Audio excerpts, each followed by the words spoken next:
Ethan Carter never thought much about his future. His life was small and predictable, shaped by routines that never promised excitement. He was a skilled engineer, though not a famous one, and he spent most of his time in his workshop, tinkering with small spacecraft engines and prototypes. He enjoyed his solitude, the smell of metal and oil, and the quiet satisfaction of seeing machines work just the way they were supposed to. Social events and relationships never interested him much. Marriage was a word he had never taken seriously. He thought of it as something distant, something that would happen to someone else in someone else's life. One evening in the wide deserts of Nevada, Ethan stood alone beside a satellite scanner he had built himself. He had been working for months on this project, hoping to detect unusual cosmic activity in the sky.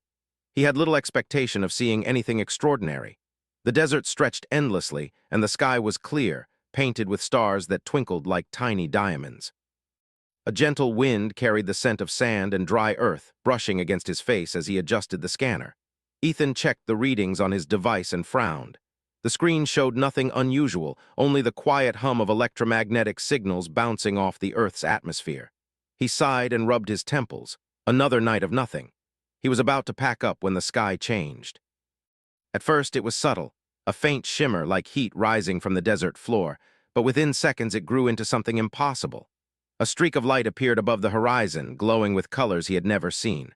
Reds and purples mixed with flashes of gold, forming a shape that slowly descended toward him. Ethan froze. The object did not behave like any airplane or satellite. It moved with purpose, hovering, then landing with a soft hum that made the ground beneath him tremble. Dust rose in small clouds, sparkling in the alien light. His mind raced, trying to explain what he was seeing. Was it a meteor? No, meteors burned up in the atmosphere. Could it be a secret military experiment? That seemed unlikely. Something deep inside him told him this was far beyond Earth technology. From the shimmering light emerged figures unlike anything he had ever imagined. They were tall, with bodies that seemed to glow faintly from within. Their skin shimmered in smooth patterns, almost like liquid metal, and their eyes were large and luminous, filled with intelligence and something harder to describe, a kind of awareness that made Ethan's heart race. He realized they were not human. These were beings from another world, an advanced civilization that had traveled across the stars to reach him. Among the group, one figure stood apart. She was taller, more imposing, and radiated authority without speaking a word. Her presence made the others defer to her, bowing slightly or shifting to give her space. She had long, flowing patterns of light on her skin that seemed to move like water, and her eyes glowed with a calm, piercing intensity. Ethan could not look away. The being was a queen, he realized, though the concept of royalty seemed strange in this context. The figure, Queen Sira, he would later learn, was studying him, tilting her head as if trying to understand not just his face, but his mind. A translator device appeared on the ground, activated by the Queen's gesture. A voice, smooth and musical, filled the air in a language Ethan could understand clearly. "Human," it said, "you have been chosen. Your presence is required as a representative of your species. No alternatives exist." I can't. I have a life here. I'm just an engineer." He could not imagine that his simple life mattered to anyone or anything beyond Earth. Yet the Queen's words carried certainty, and he sensed that refusal was not an option. She did not ask again. Her hand moved in a simple gesture, and a small platform extended toward him. "Step aboard," she said. Ethan hesitated. The desert seemed suddenly empty, vast, and lonely. He thought of his home, his small apartment filled with tools and half-finished machines, of the routines he loved. Could he leave it all behind for something he could barely comprehend? And yet the light in the Queen's eyes stirred something within him, a curiosity he could not resist. With a deep breath, he stepped forward. The moment his foot touched the platform, it lifted smoothly, carrying him upward into the glowing interior of the starship. The inside of the craft was unlike anything Ethan had ever seen. Walls shimmered with energy, as if the ship itself were alive. The air smelled faintly of ozone and something sweet he could not name. Panels of glowing symbols floated in midair, responding to movement and thought. Ethan realized that every part of the ship was designed to respond intuitively to its passengers' needs. He felt small and insignificant, yet also oddly welcomed. Queen Sira led him through the ship. Despite the strangeness, she was patient, explaining her people's culture in simple terms. Marriage among the Zelari is a union of mind, body, and society. It is not a choice made lightly. By selecting you, I intend to bring not only personal balance but political stability. You will learn, and you will contribute. He had never even dated seriously, let alone considered being part of a royal ceremony with an alien species. The concept was overwhelming, and yet he sensed that the Queen's decision was not arbitrary. She was not cruel, she was pragmatic, intelligent, and unafraid. And in that, Ethan felt the tiniest spark of trust. As the ship traveled through the night sky, Ethan watched Earth shrink beneath him. He felt a pang of loss, a sudden awareness of everything he was leaving behind. Mountains, rivers, deserts, cities, all fading into the distance. But alongside that loss, a thrill coursed through him. He was on the threshold of something vast, unimaginable, and dangerous. And for the first time in his life, Ethan felt alive in a way he never had before. During the journey, Ethan learned more about the Zelari. They were a civilization of thinkers, builders, and diplomats. Their history stretched back thousands of years, marked by periods of great innovation and occasional conflict. Humans, in comparison, were young, unpredictable, and rare. Queen Sira explained that she believed the unpredictability of humans could serve as a counterbalance to her people's calculated ways, that his perspective could bring insight that even the most advanced Zelari minds had never considered. Ethan listened, awed. He had always thought of humans as ordinary, fragile, and limited. Now he realized that his species possessed qualities that could alter the course of galactic events. His heart swelled with a mix of pride and fear. Could he live up to expectations so enormous? The ship slowed as it approached its destination, a planet of dazzling colors and impossible structures, glowing under the light of a nearby star. Crystals rose from the ground like forests, reflecting light in 1,000 directions.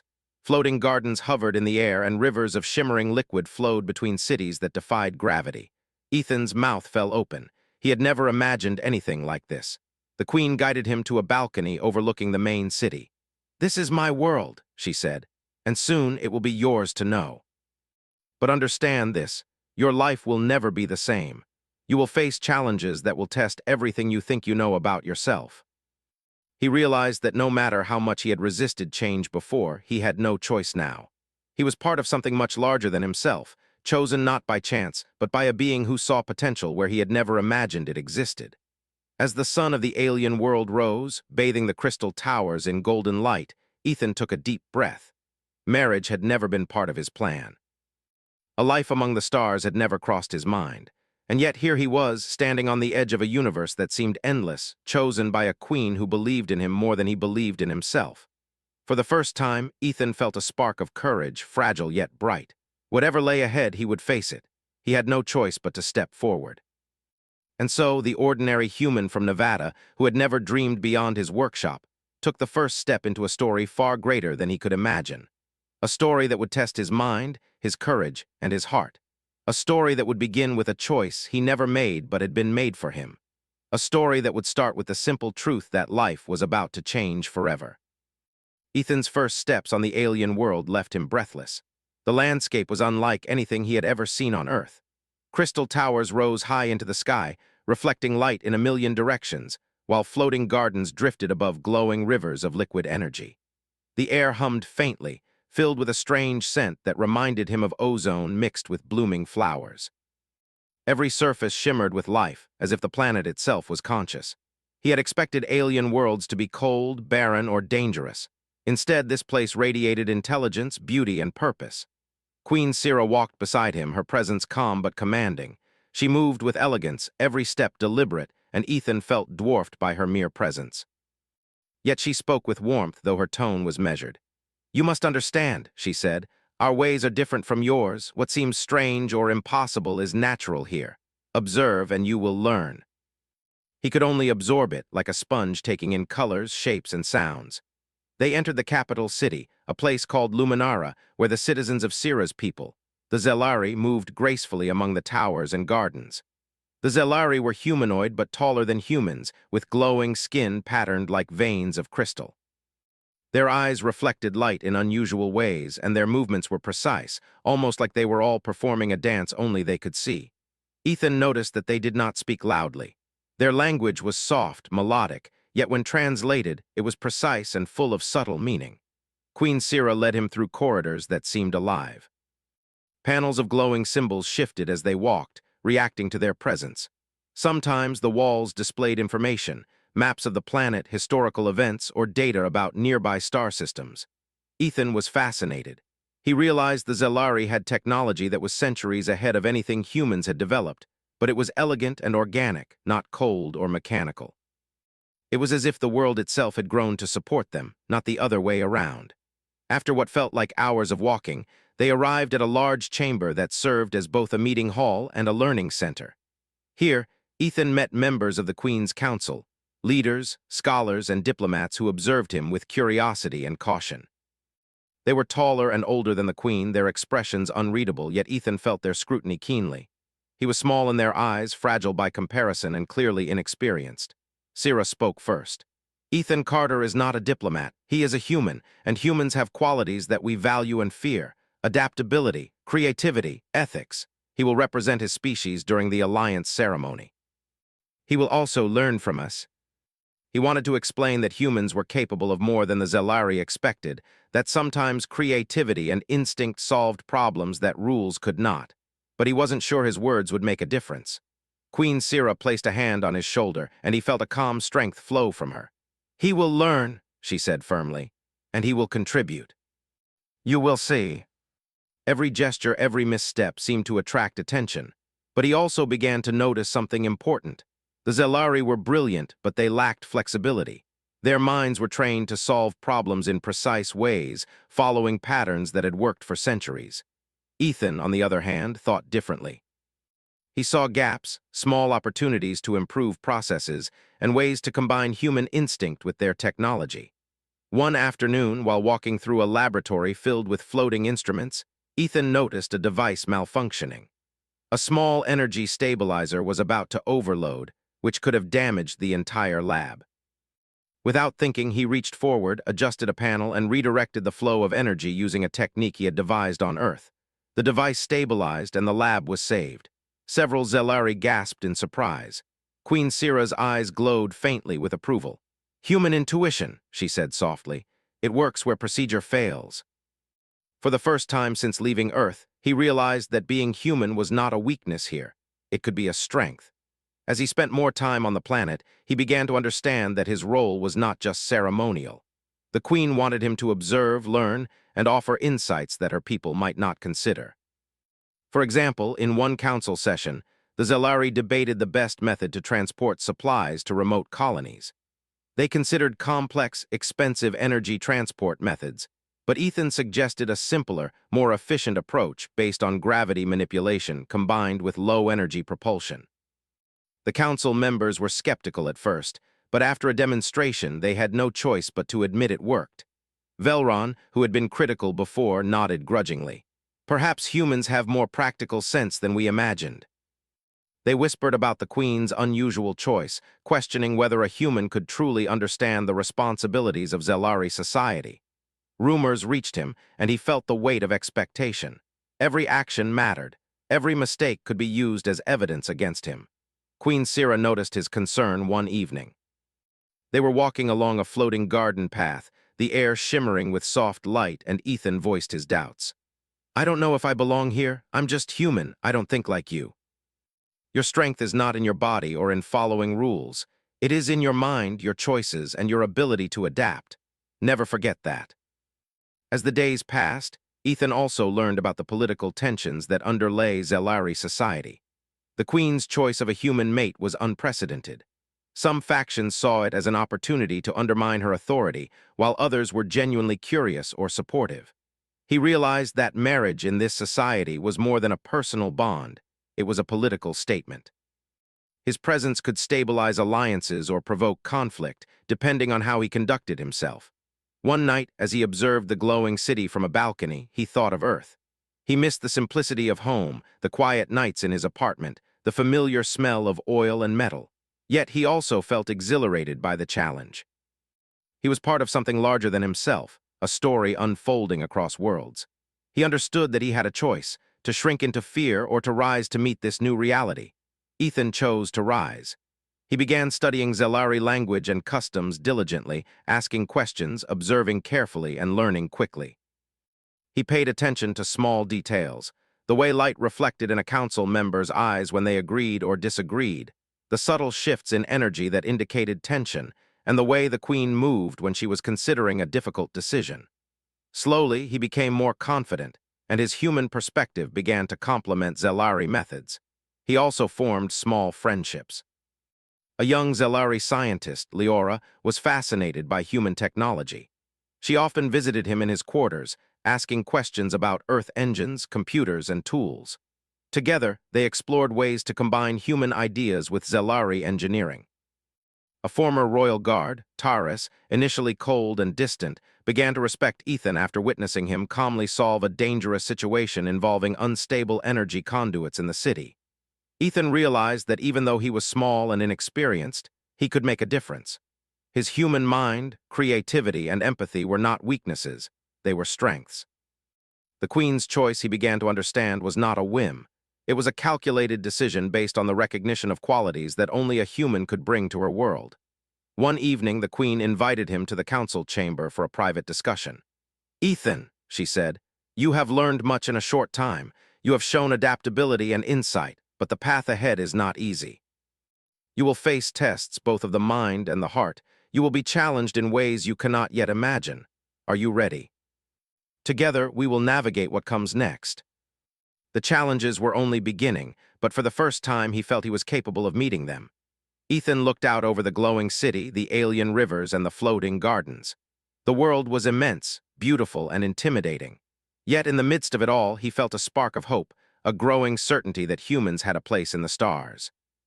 He thought of the Queen, her confidence in him, and the people he had begun to earn respect from. He understood that his life had changed forever. Marriage, political duties, and alien society had never been part of his plan. Yet here he was, ready to face a future he could never have imagined.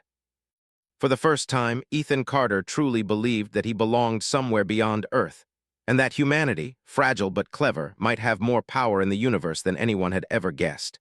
Ethan woke early, as he had been taught to do. The first rays of the alien sun touched the crystal towers of Luminara, and the city shimmered like a jewel. He took a deep breath, feeling the cool, sweet air fill his lungs. Today was important.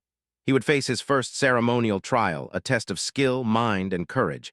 He did not know exactly what to expect, but the feeling of anticipation was electric. Queen Sira met him outside his quarters. Her presence was calm yet powerful, and Ethan felt a quiet reassurance as she spoke. "This trial is not meant to humiliate you. It is meant to prepare you. You will face challenges designed to test your mind, your spirit, and your character. Remember, your strength lies in your perspective as a human. Trust yourself." This was a test not only of intelligence, but of intuition, courage, and adaptability. He was led to a vast arena, unlike anything he had ever imagined. The ground was smooth and reflective, like polished glass, but it seemed to stretch endlessly. Structures that seemed to float above the ground shifted with light and shadow. The air hummed faintly, filled with energy. Other humans, of course, were absent. He was alone here. The test was for him and him alone. A voice filled the arena, amplified yet calm. "Ethan Carter, your first trial begins. You will face challenges designed to test your mind, body, and judgment. Proceed."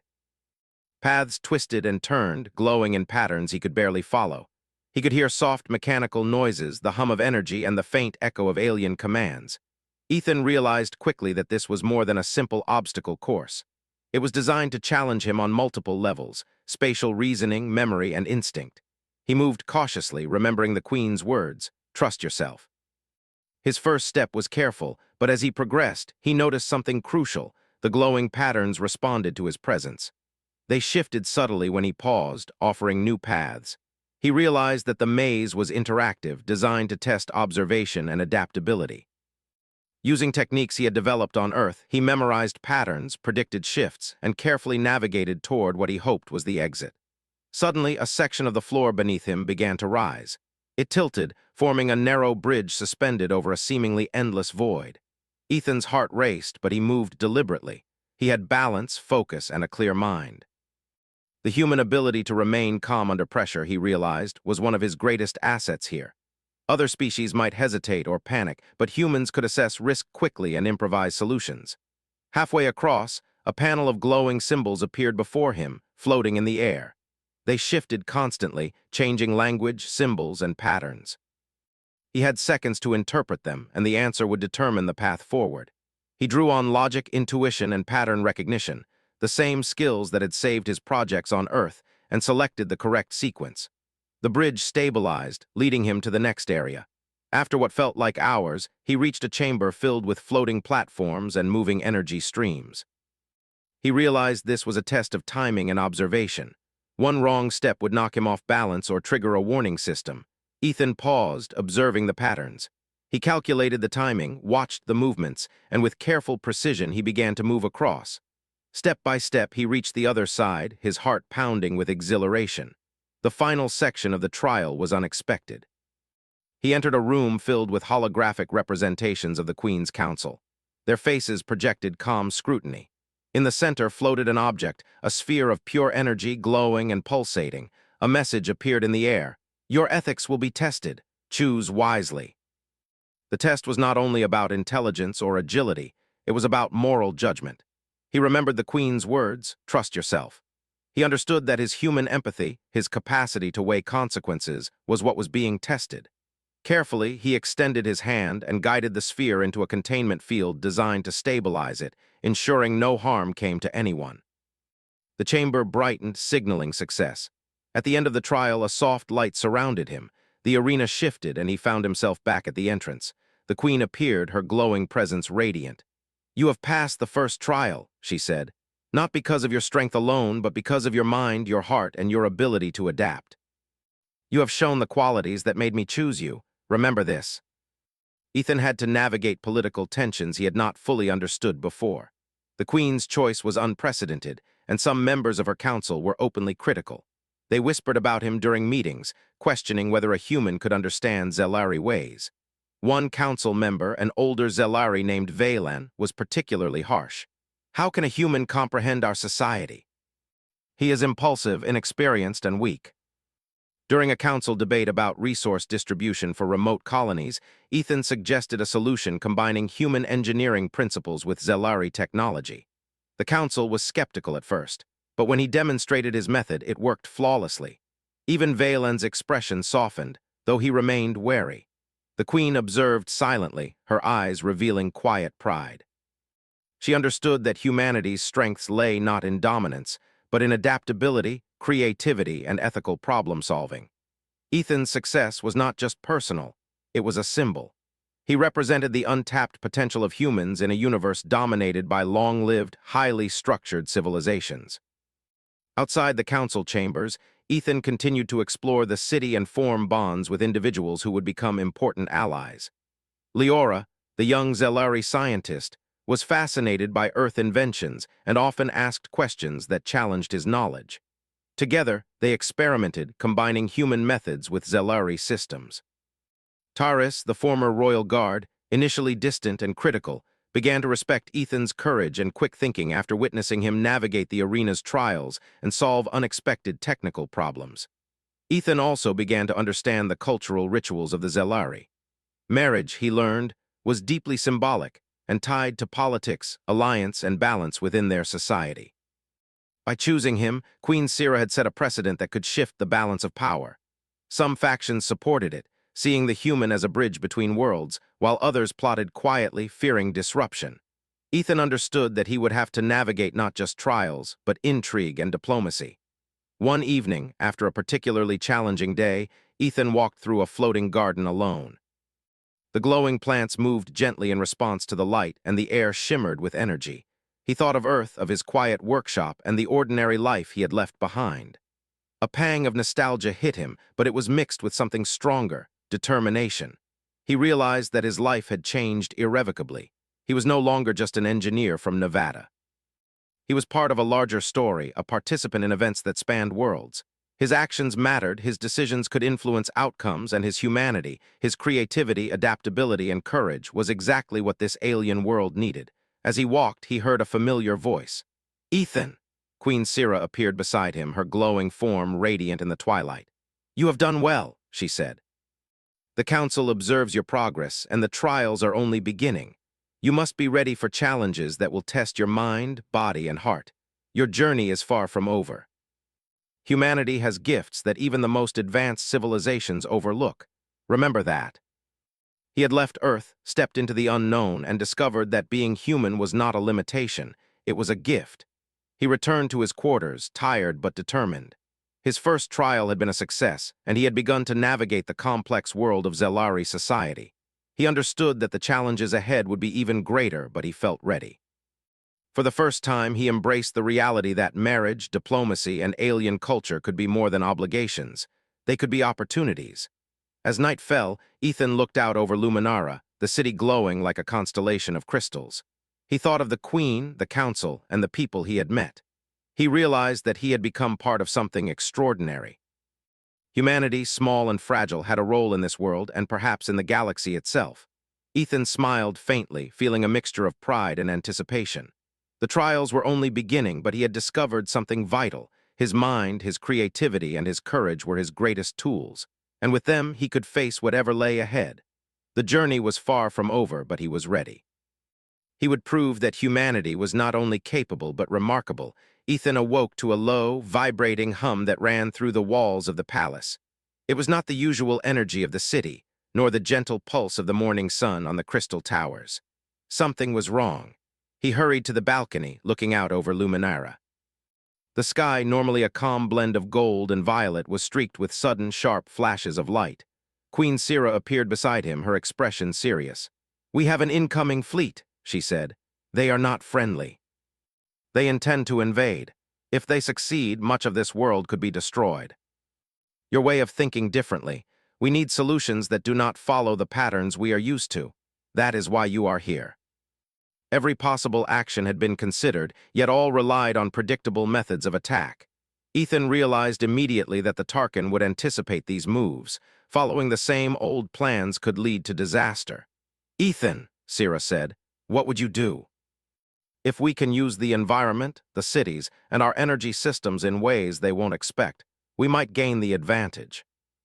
The Zelari cities floated, their energy systems could be shifted, and the crystal towers could refract light in ways that disoriented sensors. He suggested using these features to create illusions, redirect attacks, and isolate portions of the Tarkin fleet. It was risky, unconventional, and required absolute coordination. Sira studied him intently.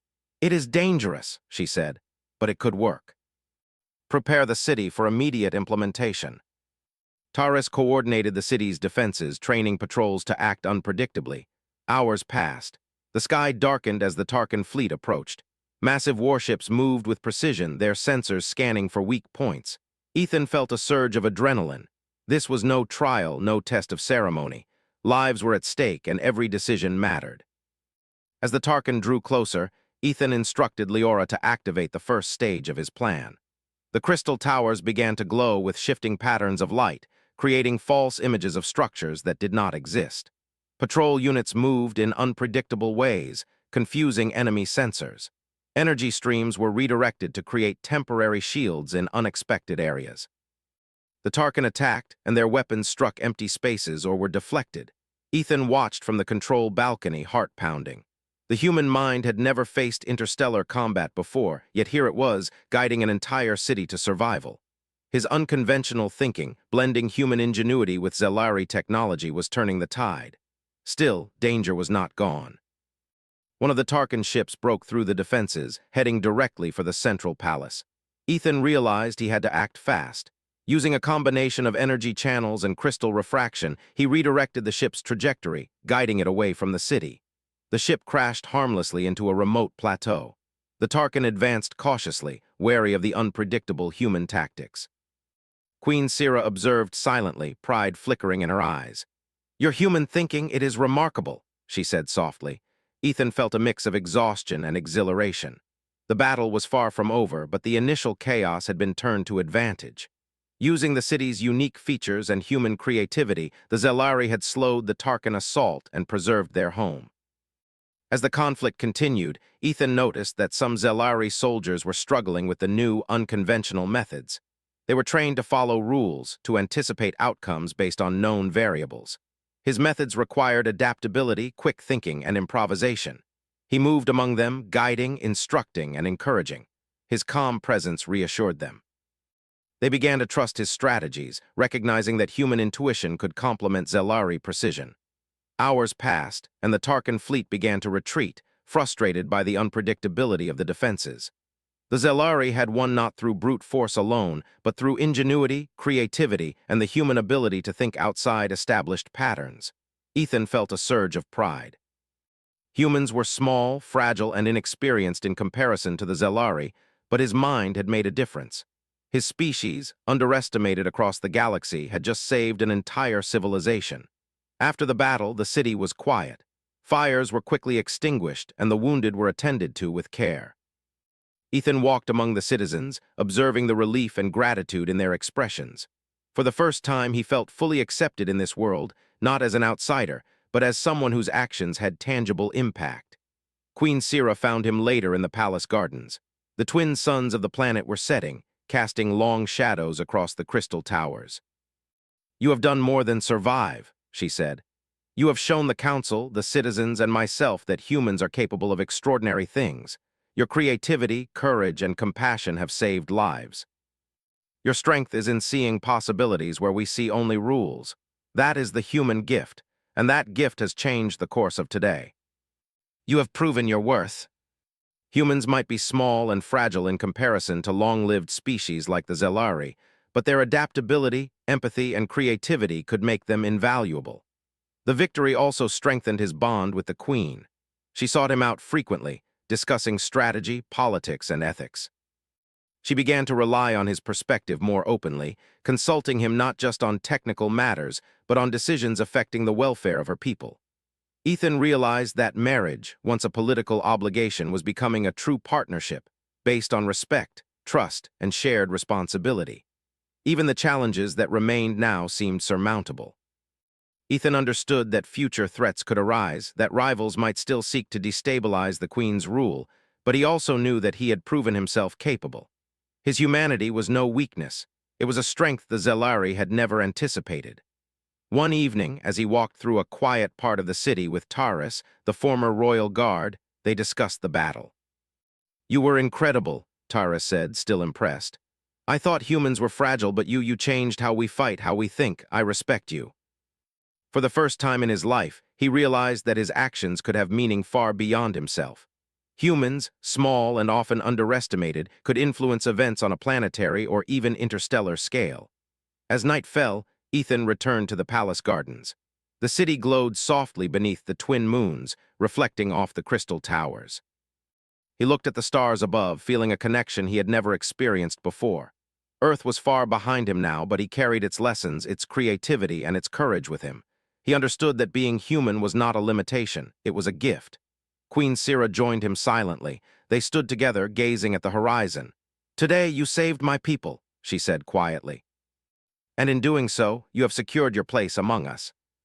Never forget that." And now, more than ever, he understood that the future was not only in the hands of the Zelari, it was shared with humanity. Ethan Carter had begun as a simple engineer from Earth. He had faced trials, political tensions, and battles beyond imagination.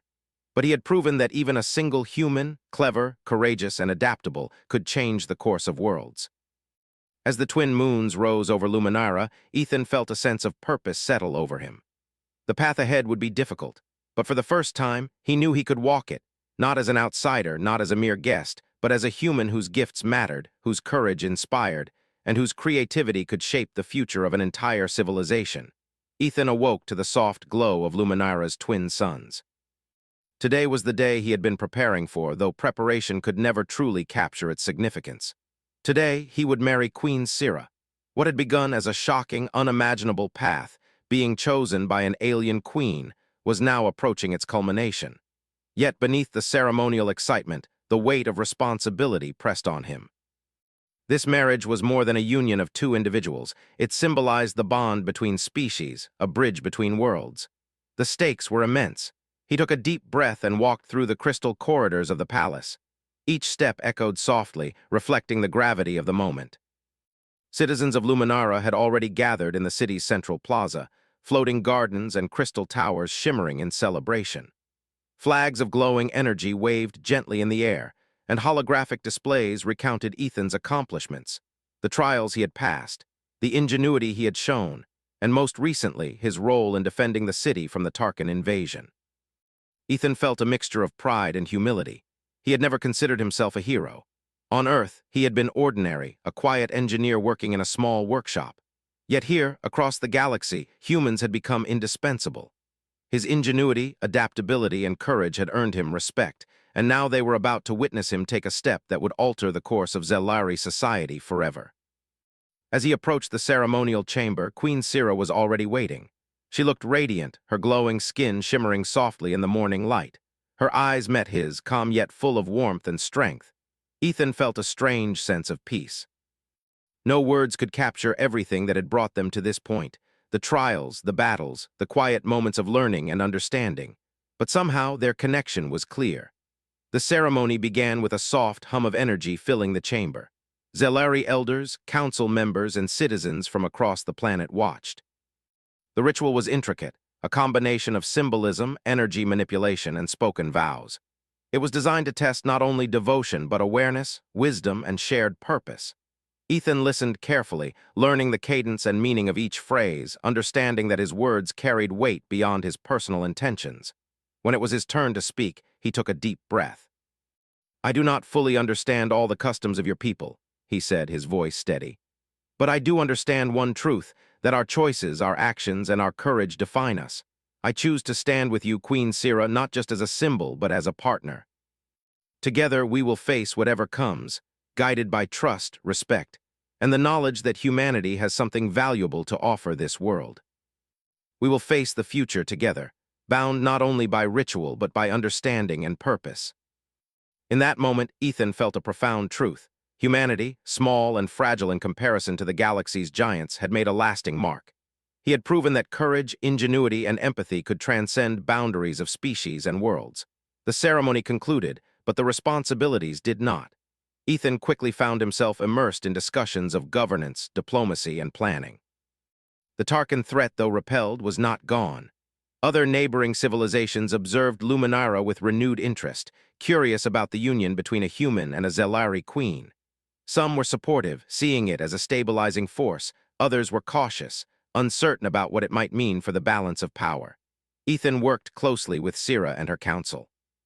His human perspective offered fresh approaches. During discussions on resource distribution, he proposed new systems that combined human practicality with Zelari technology. The results were efficient, equitable, and sustainable. Citizens noticed the difference, and even previously skeptical council members began to respect his insights. He also strengthened his bonds with individuals who had become his allies. Leora continued her research, integrating human-inspired designs with Zelari systems, while Taurus trained guards to use both traditional techniques and new strategies Ethan had devised. Together, they became a team capable of innovation, leadership, and problem-solving that bridged two species. Despite the celebrations, Ethan remained grounded. He took time to walk the city, observing the citizens and the flowing rivers of energy that powered Luminara. He marveled at how small decisions could ripple into major changes. On Earth, his actions had seemed minor, adjusting a machine, solving a problem, but here, even his smallest insights had real consequences. The realization filled him with both pride and humility. As the days passed, he became more comfortable in his role. Marriage had initially seemed an obligation, a ceremonial expectation forced upon him. Now, however, it felt like a partnership. He and Sira shared ideas openly, debated decisions thoughtfully, and supported one another. The bond that had begun with necessity had grown into mutual respect and trust. One evening, after a long day of planning and council meetings, Ethan and Sira stood on a balcony overlooking the city. The twin moons hung low in the sky, casting long reflections across the crystal towers. Ethan felt a rare moment of calm. "I never imagined any of this," he admitted quietly. Sira's eyes glowed softly. "None of us could have imagined you, Ethan, yet you have changed everything. Your humanity, your courage, and your mind have made you a symbol of possibility, not just for me, but for all of us. That is why you were chosen. You remind us that even small, seemingly fragile beings can alter the fate of worlds. Together, we are stronger." Humanity had a place in the galaxy, not as conquerors, but as thinkers, problem-solvers, and innovators. His journey was a testament to what humans could achieve when courage and creativity were applied with intelligence and empathy. The union of Ethan and Sira also inspired the citizens of Luminara. Young Zelari watched him as an example of what could happen when one embraced differences, when new ideas were welcomed instead of resisted. Leaders from other civilizations sent emissaries to learn from this human who had bridged worlds. Humanity's potential was finally visible on a scale larger than Ethan could have imagined. Weeks later, a festival was held in celebration of the Union. Energy lanterns floated in the sky, reflecting the colors of the crystal towers below. Citizens from across the planet gathered, bringing gifts, music, and expressions of respect. Ethan walked through the crowd, shaking hands, or the Zelari equivalent, with everyone he met. He listened to stories of how his actions had affected lives, how his insight had prevented conflicts, and how human ingenuity had improved their systems. He felt a profound sense of connection. The alien world no longer seemed distant or incomprehensible. It felt like a place where humanity could thrive, where small beings could make a difference, and where courage, intelligence, and creativity were celebrated. Even as celebrations continued, Ethan continued to work. He and Sira established programs to train Zelari in human problem-solving approaches, encouraging flexibility and innovation. Together, they created initiatives that blended the best of both species. Slowly, the union became more than symbolic. It became practical, functional, and transformative. One night, as Ethan looked out over the city from the palace balcony, he reflected on his journey. He had begun as a simple engineer from Earth, unaware of his potential. He had been chosen by a queen, faced trials that tested mind, body, and heart, saved a civilization from invasion, and now stood as a partner to a ruler in a world far beyond imagination. Every step had required courage, creativity, and adaptability. He smiled faintly, realizing that marriage, which had once seemed an unimaginable obligation, had become a partnership of mutual respect and purpose. He was no longer just a human in an alien world. He was a symbol of what his species could achieve. Queen Sira joined him silently, her presence comforting. "You have done more than I could have hoped," she said. "Your humanity has changed my people, my council, and me. Together, we will continue to build a future that neither of us could have imagined alone. And that is why you were chosen." He knew the future would bring more challenges, diplomatic tensions, new threats, and complex decisions. But he also knew he was ready. Together with Sira, he would face whatever came. Together, human creativity and Zelari wisdom would shape a galaxy that had once seemed beyond reach. For the first time in his life, Ethan truly believed that humans could change the universe. And in that belief, he found purpose, pride, and the courage to face whatever adventures lay ahead. The ceremony, the trials, the battles, they had all led to this moment.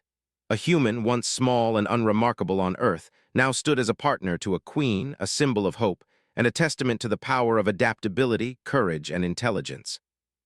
Ethan took Sira's hand, feeling the energy between them, the bond that symbolized not only marriage but the unity of two species.